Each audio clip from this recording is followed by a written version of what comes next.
नमस्ते, मेरा नाम त्रिशा मोइत्रा है। मैं इंडस वैली वर्ल्ड स्कूल की कक्षा 6 की छात्रा हूँ। आज मैं आपके समक्ष कुमार अंबुज की कविता खाना बनाती स्त्रियां प्रस्तुत करने जा रही हूँ। जब वे बुलबुल थी, उन्होंने खाना बनाया, फिर हिरणी होकर, फिर फूलों की डाली होकर। जब नन्ही दूब भी झूम रही थी हवाओं के साथ, जब सब तरफ फैली हुई थी कुनकुनी धूप, उन्होंने अपने सपनों को गूंथा, हृदयाकाश के तारे तोड़कर डाले, भीतर की कलियों का रस मिलाया। लेकिन आखिर में उन्हें सुनाई कि थाली फेंकने की आवाज। आपने उन्हें सुंदर कहा तो उन्होंने खाना बनाया, और डायन कहा तब भी। बच्चे को गर्भ में रखकर उन्होंने खाना बनाया, फिर बच्चे को गोद में लेकर उन्होंने अपने सपनों के ठीक बीच में खाना बनाया। तुम्हारे सपनों में भी वे बनाती रही खाना। पहले तनबंगी थी तो खाना बनाया, फिर बेडौल हो गई, वे समुद्रों से नहाकर लौटी तो खाना बनाया, सितारों को छूकर आई तब भी।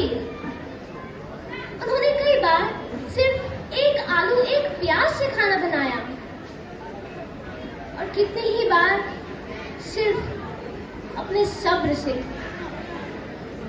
दुखती कमर में, चढ़ते बुखार में, बाहर के तूफान में, भीतर की बाढ़ में उन्होंने खाना बनाया। फिर वात्सल्य में भरकर उन्होंने उमंग कर खाना बनाया। आपने उनसे आधी रात में खाना बनवाया, 20 आदमियों का खाना बनवाया। ज्ञात अज्ञात स्त्रियों का उदाहरण पेश करते हुए खाना बनवाया। कई बार आंखें दिखाकर, कई बार लाश लगाकर, और फिर स्त्रियोचित ठहराकर आप चीखे, उफ इतना नमक, और भूल गए उन आंसुओं को जो जमीन पर गिरने से पहले गिरते रहे तश्तरियों में, कटोरियों में। कभी उनका पूरा सप्ताह इस खुशी में गुजर गया कि पिछले बुधवार बिना चीखे चिल्लाए खा लिया गया था खाना, कि परसों 2 बार वाह वाह में। उस अतिथि का शुक्रिया जिसने भरपेट खाया और धन्यवाद दिया, और उसका भी जिसने अभिनय के साथ ही सही हाथ में कौर लेते ही तारीफ की।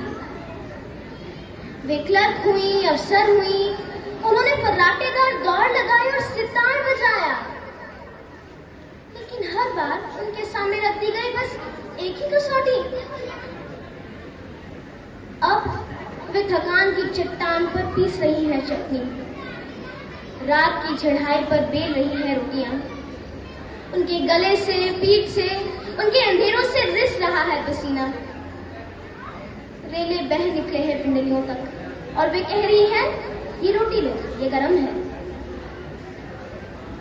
उन्हें सुबह की नींद में खाना बनाना पड़ा, फिर दोपहर की नींद में, फिर रात की नींद में, और फिर नींद की नींद में उन्होंने खाना बनाया। उनके तलुओं में जमा हो गया है खून, झुकने लगी है रीढ़, घुटनों पर दस्तक दे रहा है गठिया। आपने शायद ध्यान नहीं दिया है, पिछले कई दिनों से उन्होंने बैठकर खाना बनाना शुरू कर दिया है, हालांकि उनसे ठीक तरह से बैठा भी नहीं जाता है। धन्यवाद।